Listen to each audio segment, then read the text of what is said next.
We continue today with our sermon series, Living Off the Grid, and today we're talking about developing listening. That's one of the things that you have to do when you enter the wilderness. If you've ever gone camping, and the first night you're out in the wilderness in a new place, you understand that this is something that you will develop. You will start to listen. Especially, I remember one time going camping, and I don't know what the deal was, but we had entered into this area that seemed like there was probably 100 coyotes around us. It was just the first night. It was all night long. It was something straight out of a horror movie. And I tell you what, even if you're convinced that coyotes don't really pose a danger to you, you listen to that for about 45 minutes, and man, you are on alert.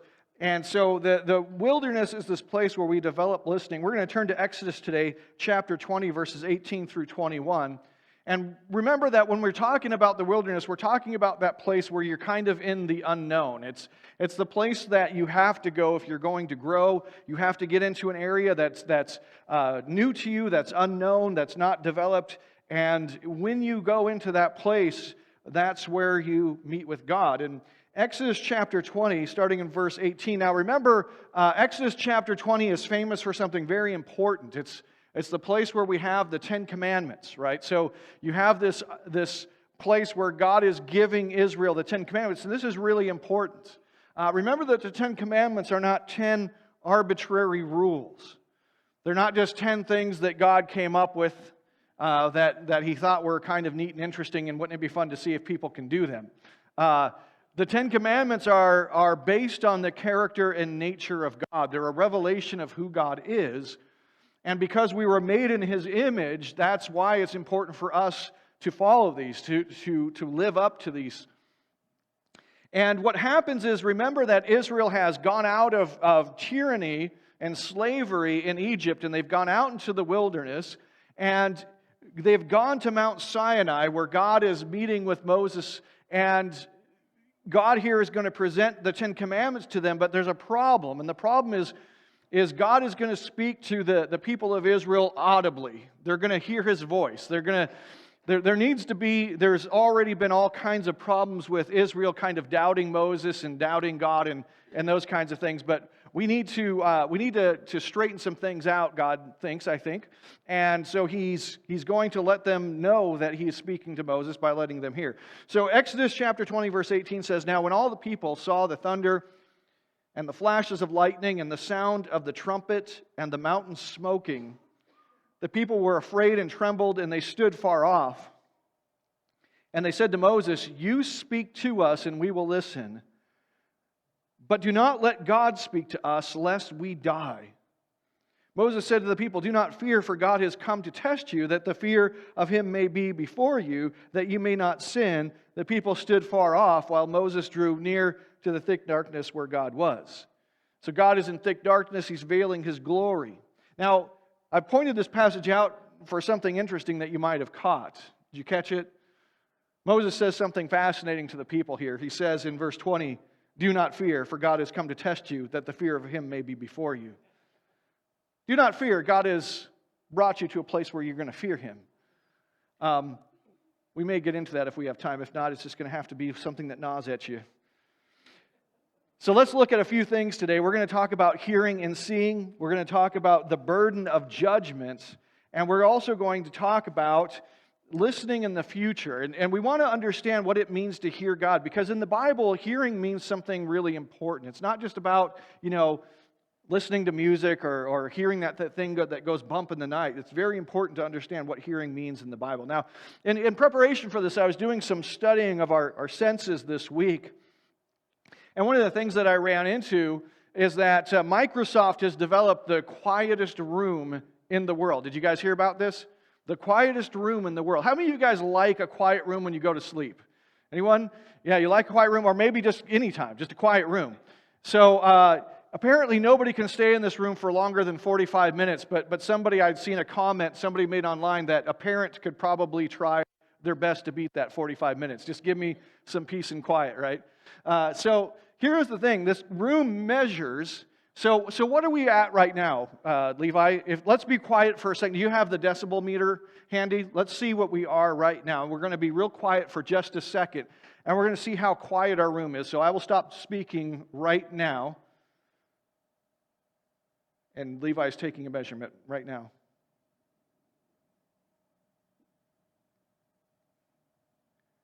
What are we at?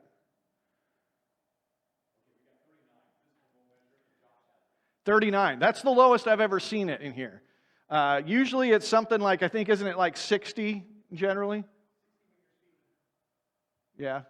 So our room, this room is a fairly loud room. So 39 is what Josh got on his phone. We didn't get a measurement on the other decibel meter. But usually I've seen it, we're right around 60 in this room. And again, it depends on your weighting and other things. But so what is the quietest room in the world? Does anybody want to guess? Not your house. What is the decibel reading of the quietest room in the world? Negative 23 decibels. Negative 23 decibels. So what happens is that it's so quiet in this room. It's basically you're at the point of listening to molecules at that point. That's what you're doing. You're listening to molecules. It's almost impossible to get it quieter, although somebody claims that they have made negative 24 decibels. And so the Guinness Book of World Record is evaluating that, so that might be the new lowest one. But here's the thing. They've only seen somebody stay in the room for 45 minutes, and then you have to leave this room. Why is that? Well, a couple of things happen in this room. The first of all, as it's so quiet, your ears actually strain to pick up noise, and you will start to hear your own heartbeat. Then you will start to hear the blood flowing through your veins, and you will actually start to hear your own joints grinding and creaking, which is said to be a pretty unnerving experience. Then what will happen is, as your brain tries very hard to pick up something, there's actually something interesting that happens, is your ears will start to ring. Because what happens is your brain does not like the absence of sound. It hates it. And so it starts to fill it in. And it fills it in to the point where you can't hardly stand the ringing in your ears any longer. And then something happens where you start to lose the ability to maintain your balance. Because your brain is always checking, you have your balance mechanism in your ear. There's some fluid that helps you keep level. Well, it's checking that against changes in air pressure. It's constantly checking that system. And what happens is that there's no air pressure for it to check against, and so eventually you lose the ability to balance at all, you get really dizzy, and you have to leave the room. That's what the absence of sound does to you. Sounds pleasant, doesn't it? Now, why would you build such a room? Well, if you really want to know how much noise something is making, you need to take it into a room where there's no other noise, and so that's why they built this room. What's interesting is that your ears are actually incredibly, your hearing, your senses, they take up so much real estate in your brain. They say vision alone accounts for about 50% of your brain is working on the problem of vision. We'll get into that in a little bit because hearing and vision are related. But there's also a lot of real estate in your brain that's taken up from hearing. And what's really most important in hearing is, this is fascinating, is your brain is always trying to solve the problem of where is the sound coming from, because that's important. If you're out in the wilderness and you hear a mountain lion, you really need to know where that sound is coming from. And so your brain does this by measuring a couple things. If you want to know if it's left or right or behind you or dead in front of you, then what happens is your brain is actually measuring the differential in when the sound reaches either of your ears. It's measuring when it hits one ear versus when it hits the other ear, and it can tell where it's at by that. And it does this in a very precise and sophisticated way, to the point where blind people can actually be trained in echolocation. You guys know that bats do that? You know what I'm talking about? The bats are flying around in the dark. How do they know where things are? Echolocation. It's like radar. You can actually train people to do this. You actually have the ability to use echolocation if you work at it enough, because your brain is measuring those differentials. And what's also interesting is that you also need to know if something's coming from above you or below you, and what happens is your brain is measuring. Your ears are shaped in such a way that it changes the way that the sound reaches your ears, and your brain, it's very precise. Your brain can measure that and can tell whether something's coming above you or below you. It's really fascinating. But also, Your hearing is tied into all kinds of other systems, as is your sight. And so what's really fascinating is you're not hearing and seeing aren't the experiences that you think they are. In fact, when we look at seeing, when we look at seeing, what's really fascinating is that when you see things, you don't see them even close to the way you think you see them. As an example, you think you see colors, but you don't see colors. You see, your brain is processing the image that it's taking in, and it's calculating differentials between what it's seeing, and it's representing that to you in your mind as colors. But you're not actually seeing the colors, you're actually seeing differentials, and your brain is computing colors off. It's really fascinating the way that your brain works. But what's really fascinating about seeing is that you don't really have enough brain to see. You don't really. And you know this because as you're looking at me, what are you doing? If you look right at me, am I pretty in focus? Depends on your eyes, depends on your glasses, depends on distance, depends on lighting. I'm probably fairly in focus. What is the rest of your field of view? Is it in focus? No, it's not. Why? Because the center of your vision has way more nerves than the periphery. Because if you wanted your whole field of vision to be as sharp as what's in the center, you would need a brain that was like a big watermelon or something on your head. I mean, you would need you would have a gigantic, it'd be like, Hid! You guys know what I'm talking about? Look at the size of that cranium. Anybody? No? So I Married an Axe Murderer movie? Okay. That's what your brain would look like. I mean, it would be gigantic. You can't afford it. It's too expensive. And so what you have is you have a whole bunch of ability right in the center of your vision. Of course, there's also a big hole right in the center of your vision that your brain is working to fix so that you don't notice it's there. But you can't afford that everywhere. And so what does that mean? It means that your eyes are moving all the time in imperceptible ways. Your eyes are moving all the time. And the reason that your eyes need to move all the time, and the reason that your vision is actually connected to hearing and other parts of your brain, is you are constantly having to prioritize what you're looking at. You're constantly having to prioritize what you're looking at because you can't look at everything. There's too much. And you don't have the resources for that, so you're constantly prioritizing. As an example, how many of you can name right now a place in this building where we have a fire extinguisher? Anyone? Okay, couple. Okay, kitchen. That's an obvious one. Can you picture where it's at in the kitchen? No, you can't. It was cheating. You were cheating. So anybody else, can you name where we have one? Yeah, hallway over there. Yep, okay. Sound booth, there's one. It's right behind the door in the sound booth. Did you guys know that back in the sound booth? I'm having trouble with my microphone again. This is fun. Sometimes I think, man, just go back to the handheld microphone. Okay, there's one actually, can you guys see it in that doorway right there? There's one right there. There's actually about 7, 8, something like that, or 9 around the building. But the thing is, how many of you guys have ever noticed them? If there was a fire, would you notice where the fire extinguishers were? You would be looking for them, wouldn't you? Here's the thing, when you come in on a regular Sunday, there's lots of things that you don't know. How many of you guys have ever experienced seeing something and then pretty soon you forget it's there? How many of you have ever experienced this? You put something in your living room, you need to take care of it, but you put it in your living room, you put it someplace where you see it a lot, and then you don't take care of it, and the first few times you walk into your living room, you're like, oh man, I need to take care of that. But you keep ignoring it, you keep ignoring it, you keep ignoring it, and then pretty soon, have you ever forgotten it's there? And you go to look for it, and you can't find it because it's in the living room right in front of you? How many of you guys have ever experienced that? Right? You do this because the thing is that you can't look at everything, and so your vision is constantly being constrained by your priorities, and this is actually really important.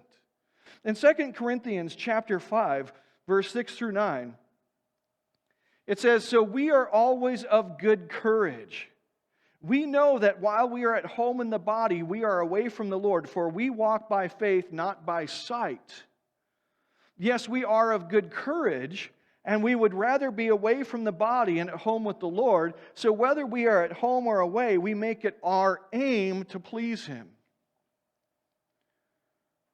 So there's something fascinating going on in that verse. They're saying we don't walk by sight, we walk by faith. Well, what is he talking about?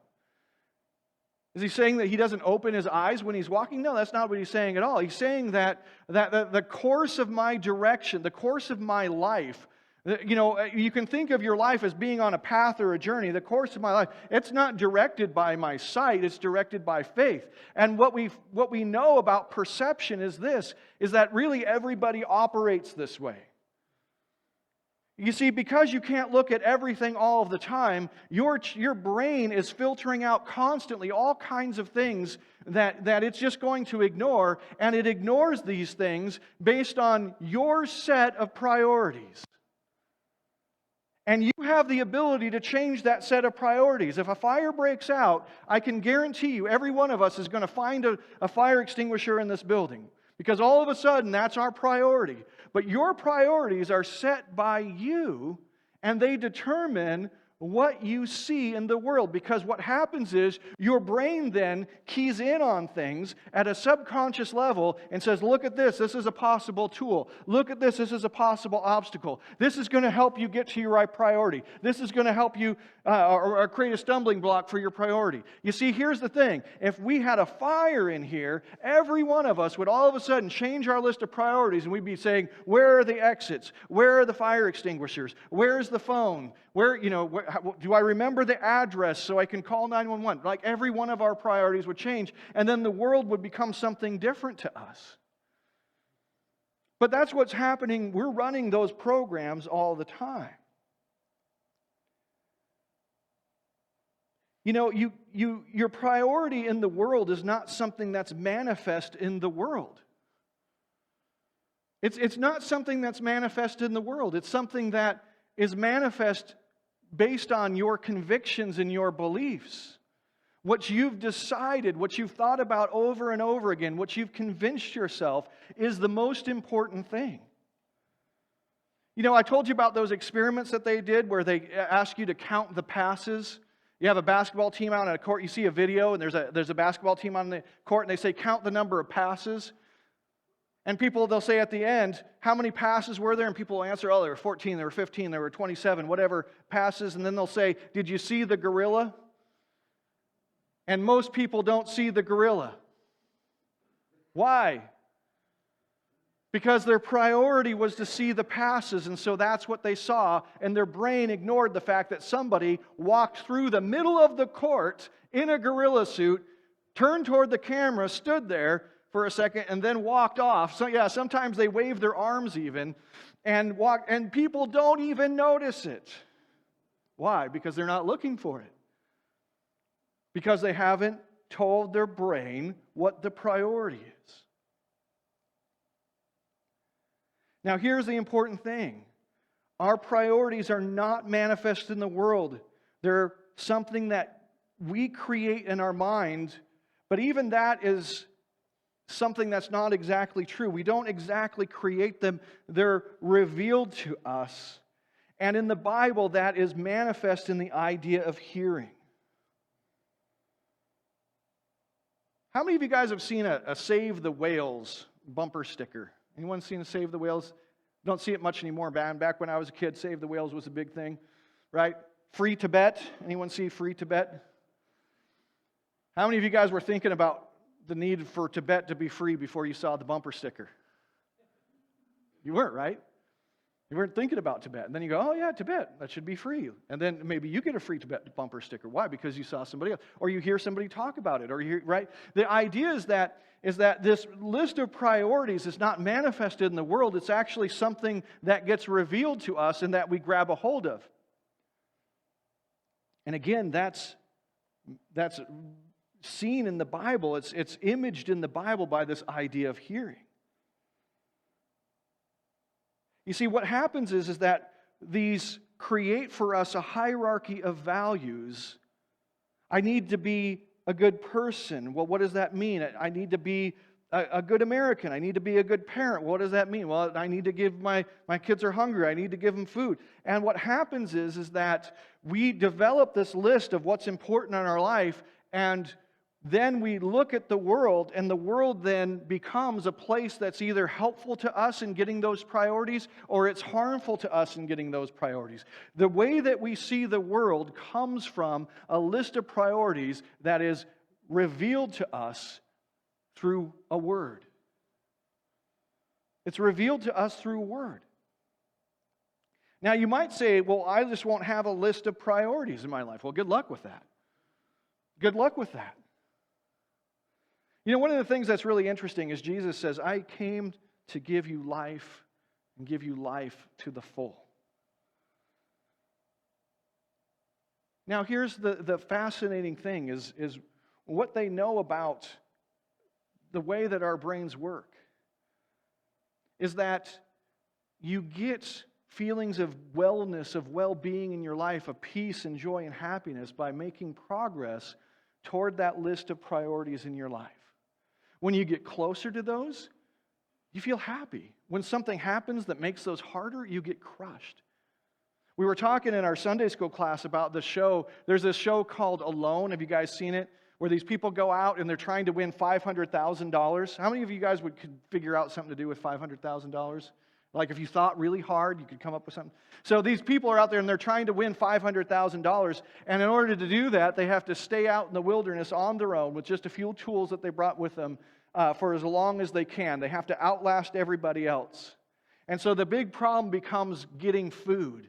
And if you've ever watched the show, when people catch a fish, they are elated.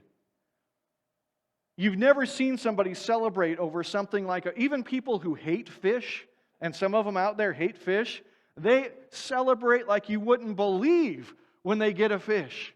They're elated. They talk about just being over the moon, and then the fish will get away, they'll jump off, and they are crushed. They're absolutely despondent. Sometimes for days afterwards, they're despondent about this. Why? They've never, in their whole lives, they've never experienced this kind of emotion over a fish. In their entire lives, they haven't. But you put them out there, and now all of a sudden, what's happened? This is either helping me to get to my priorities, or it's taking me away from my priorities. This is either helping me to get to what I've decided is the most valuable thing right now in my life, or it's taking me away from the most valuable thing in my life. And what happens is that you experience great joy, the most amazing joy, when you're making progress toward these things that you've convinced yourselves that you've made sacrifices for, and you said, this is really important. And when you're going away from that, when something puts that at risk, when something takes you away and you go, man, I'm so far away from this, you experience the most crushing misery. But the point here is this: unless you have this list of priorities in your life, you will not experience this. And unless you're really convinced, unless these things are just utterly the most important things, to the extent that you buy into your list of priorities, that's the extent to which you will experience joy and happiness. And the problem is, for most of us, we have such a weak list of priorities that it really doesn't matter what happens in our life. We don't experience any kind of emotion at all. We're not people of joy because we're not sold into our list of priorities. We're not people of joy because we hold on to them so lightly. We say, well, yeah, it'd be nice. We're not people of joy because we're not investing in our list of priorities. Now, what does this have to do with Exodus chapter 20? Notice something important. God is giving the people a covenant, 10 commandments on Mount Sinai. He's saying, this is your list of priorities. This is the most important thing. And He's telling it to them audibly. And what are they saying? They're saying, Moses, we don't want to hear this. You take care of it for us.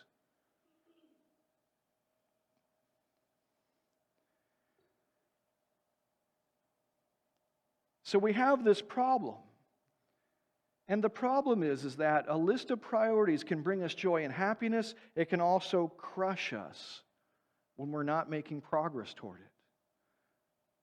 And we can't just get rid of our list of priorities, because then we get rid of any chance of joy and happiness in our life. So what if we just create our own list of priorities? That's really easy. Well, the problem is you can do that and you can experience some short-term joy as you make progress toward this.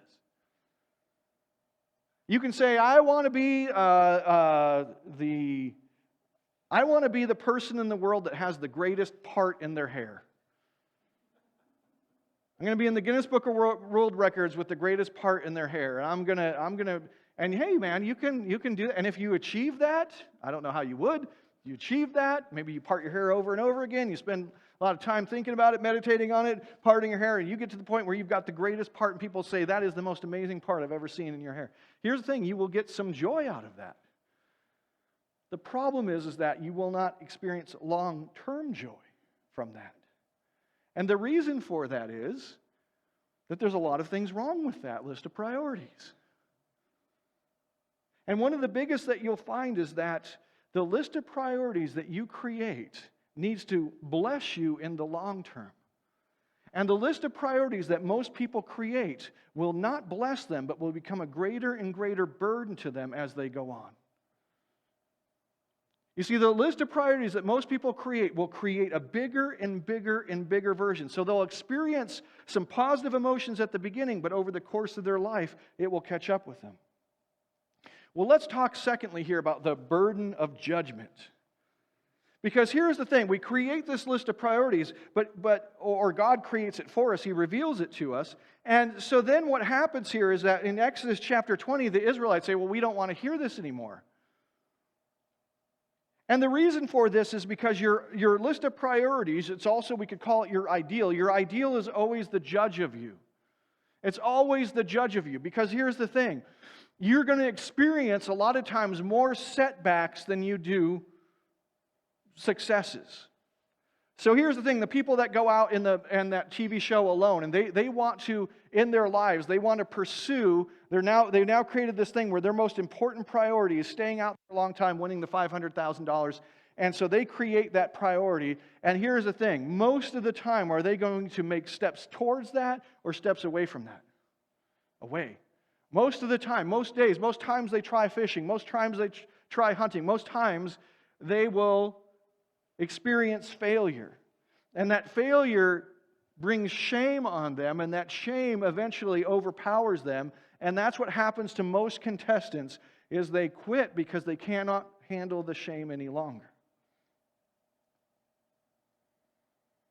So we've talked about the problem is, well, if we get rid of this, you see, the judge that's the same one that condemns us is also the same one that brings us joy. So how do we understand how to make progress? Well, the Bible actually talks about this in the story of Cain and Abel. So how do you make progress toward your list of priorities? How do you make progress towards your ideal? How do you draw closer to the ideal? How do you draw closer to God? What does the story of Cain and Abel tell us? It says that you make the appropriate sacrifice. Well, what's the appropriate sacrifice? It's the one that God accepts. It's the one that works. It's the one that makes the difference. If you're out there and you're in the TV show Alone, you might say, well, I'm going to, I was just watching an episode recently, and the guy said, I have this one net, and it's catching me some fish. I'm going to invest a whole bunch of time and energy, and I'm going to build another net. And he built another net, and he expended a lot of energy to do it, and he put it out there, and he was spending energy checking it, and it wasn't producing anything. And eventually, he had to go home. And when he talked about going home, because he was losing weight so fast, they said, you're going to experience some very serious cardiac problems if we don't get you out of here. And so they took him out of the game, and he was so full of shame when he left.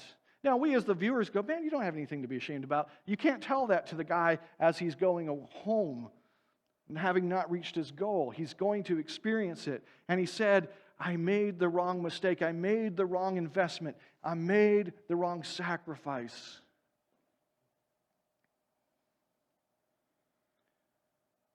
How do you know what the proper sacrifice is? How do you know? In your life, how do you know what the right sacrifice is?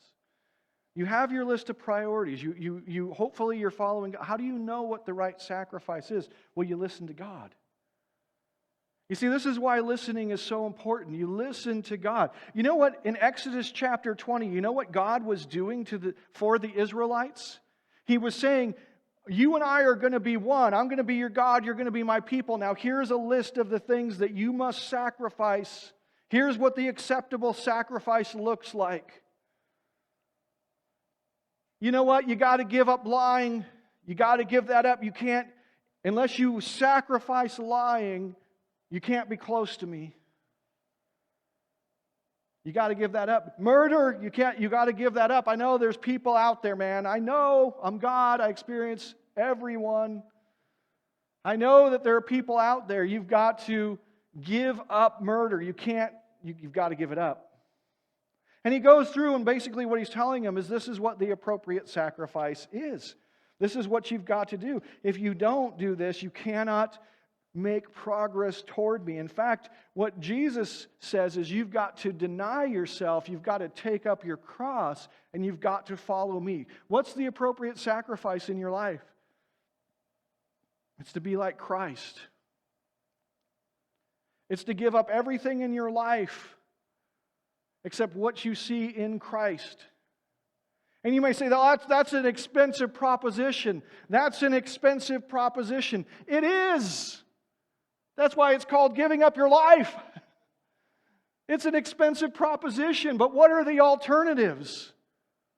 The alternatives are to make no progress toward God, no progress toward your goal, to experience no joy in your life, or to create some other goal in your life that will only bring you hardship in the long run. And I know that sometimes it seems like it's so much easier just to pick this other goal. It's so much easier just to pick this other goal. I'm going to have a different priority. I'm going to pursue fun because, man, that's fun. I'm going to pursue fun because it's fun. Show me the old person. Show me the old person that's made the goal of their life having fun. I want to see them.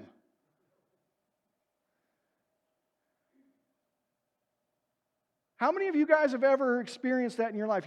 How many of you ever, in any point in your life, you don't have to raise your hand, just think. Agree with me inside.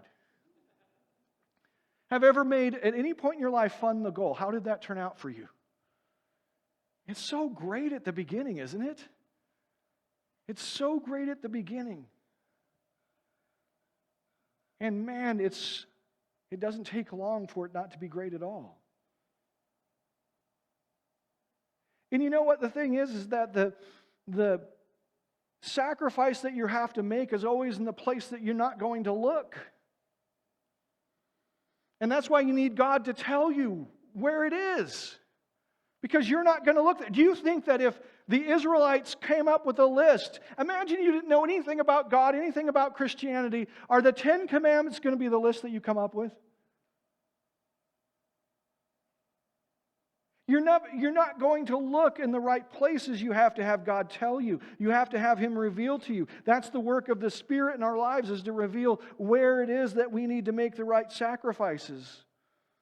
Because without it, you can't have any joy. And with it, you can have the abundant joy, the abundant peace that God wants for you to have. Man, when you finally say, you know what, I'm just going to follow God, and I'm going to pay whatever price is necessary, and you actually start to pay it, what you find is that the joy that He promises is actually there.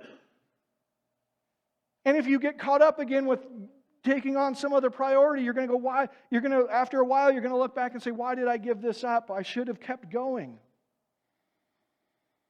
And true, real joy is found in undiluted priority. See, here's the problem that we have is that we always want to have it both ways, right? We say, God, I'm going to make you the priority, but I also want to have this other thing be the priority too. Has anybody else ever experienced this? Man, I want you to be the priority, God, but I also want to have these other things be the priority. And the problem is that as you dilute the priorities, you dilute the joy that comes from getting toward the priority. If you've ever had a sin that's besetting in you, And you know you can either follow God or follow sin, but you're trying to do both. You know what you find is when you get to the sin, it doesn't do anything for you. Have you ever experienced that?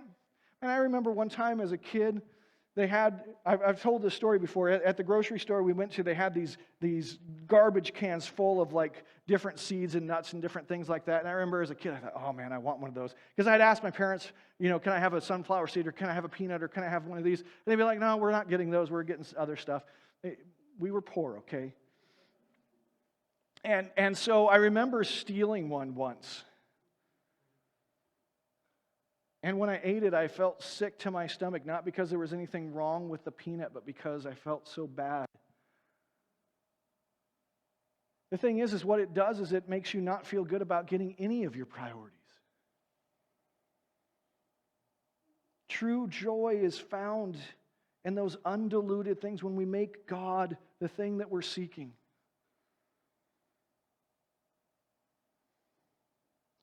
So what's fascinating is that in the Bible, prayer becomes something that's akin to making a sacrifice. And we talked about it in our study earlier this morning, and I won't go through all that stuff again, but just suffice it to say that prayer is linked with making a sacrifice.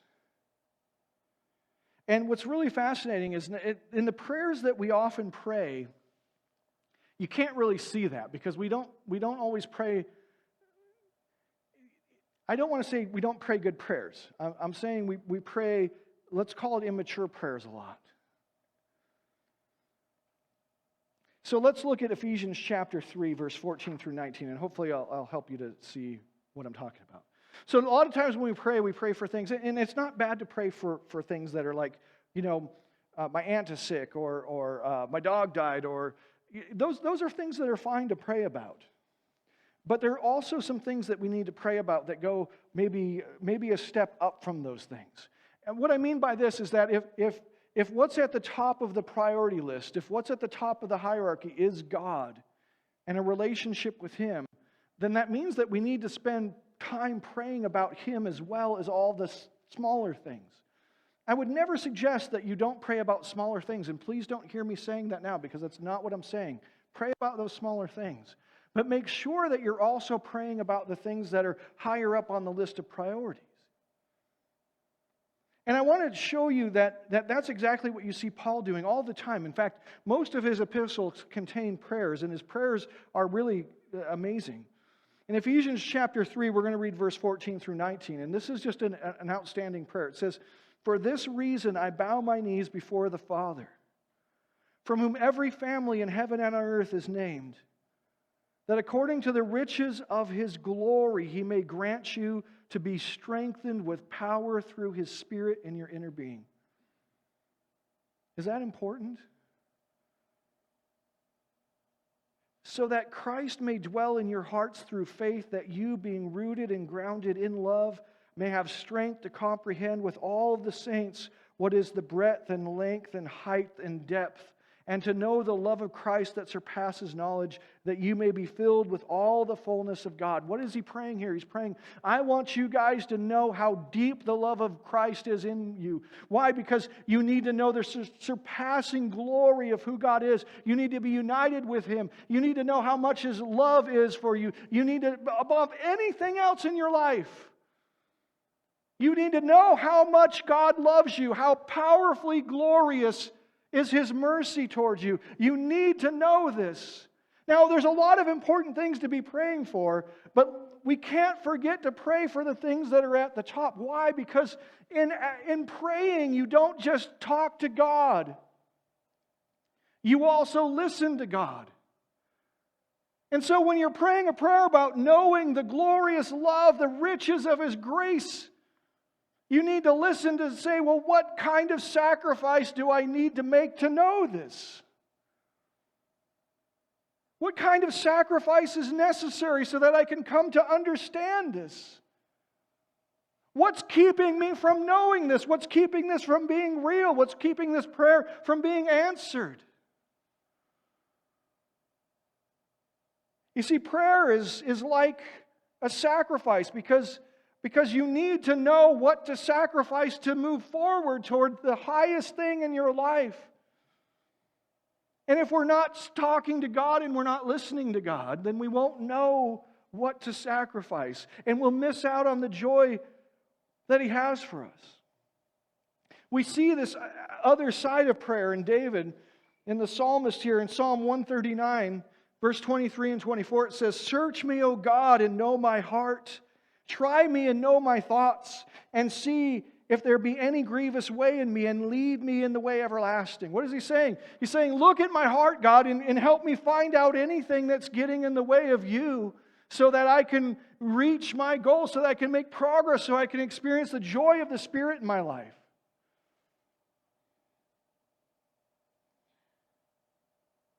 It's so important to understand that as we approach this goal, the grace of Christ is so necessary. Because as I spoke in our communion time, there is this awful conundrum of this problem of this ideal that we have before us being the judge over us, but also the thing that brings us joy. And the problem is that most of the time we're going to experience difficulties and trials and hardships. And so how does this goal, how does God, who we're pursuing, how does this not become just a tyrannical judge over us, reminding us of all the times, all the failures, all the things? Well, because we recognize that the blood of Christ covers us. That as we fumble and mess up and have setbacks and encounter problems, that we grow in confidence of God's grace. That Christ earned the approach to God. That He has gifted that to us on the cross, and that because we are covered in His blood and we have confidence in that blood, that we can stand before God's throne, that we can approach it. Let us live up to what we have already attained. We have been given the gift of grace, a relationship with God. We have been given sanctuary access. We stand by the throne of grace because of the blood of Christ. Now let that become real in our lives. Well, the last thing that we need to talk about, which we don't have any time for, is it okay if we do the one thing quick? If you guys say no, I'm still going to do it. So let's talk about listening in the future. The reality is tomorrow morning you have to do something. You have to act. You're going to do something tomorrow.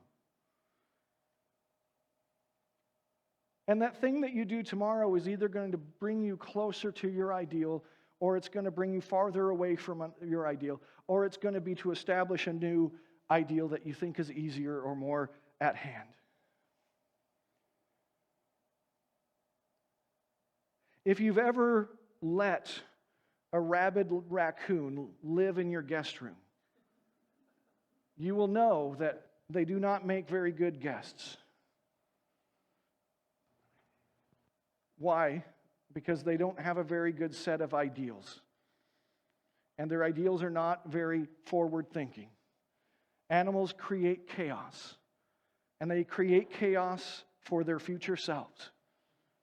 And they do that because they do not have the Spirit in them. And my caution is that when you get up tomorrow and you act, you are either going to be acting to pursue the grace and the love of God, or you're going to be acting to create chaos in your life or in somebody's life who is close to you. I'm not saying this might happen. I'm saying tomorrow you will get up. You will act. You will do this. This is a certainty. It's not a probability. It's not something that may. This is a certainty. Tomorrow you will get up and you will act. And that action is either going to be bringing you closer to God, closer to joy, closer to the fullness of life that He wants for you, or it's going to be creating chaos for future you and the people around you. This is a certainty. You're going to build your house on the rock or build it on the sand. And we have to choose today what we're going to do tomorrow.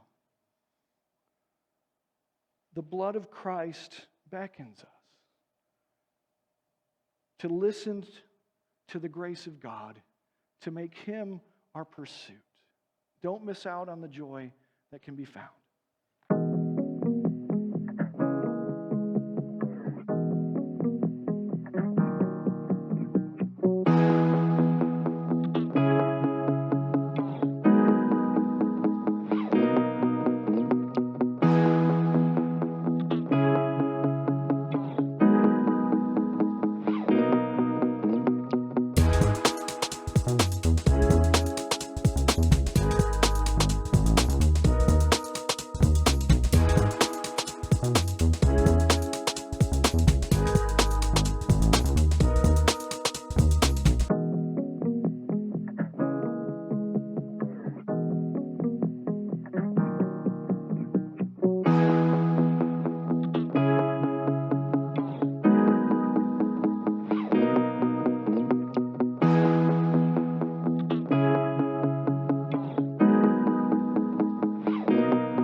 Thanks for joining our worship service today. Please follow us on our Facebook page where you can let us know about any needs or prayer requests you may have and keep up with the latest church news and events.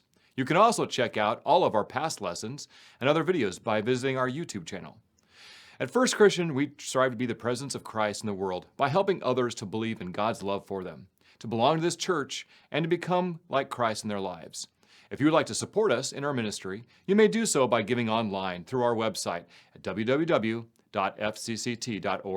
or by mailing checks to the church. Have a great week.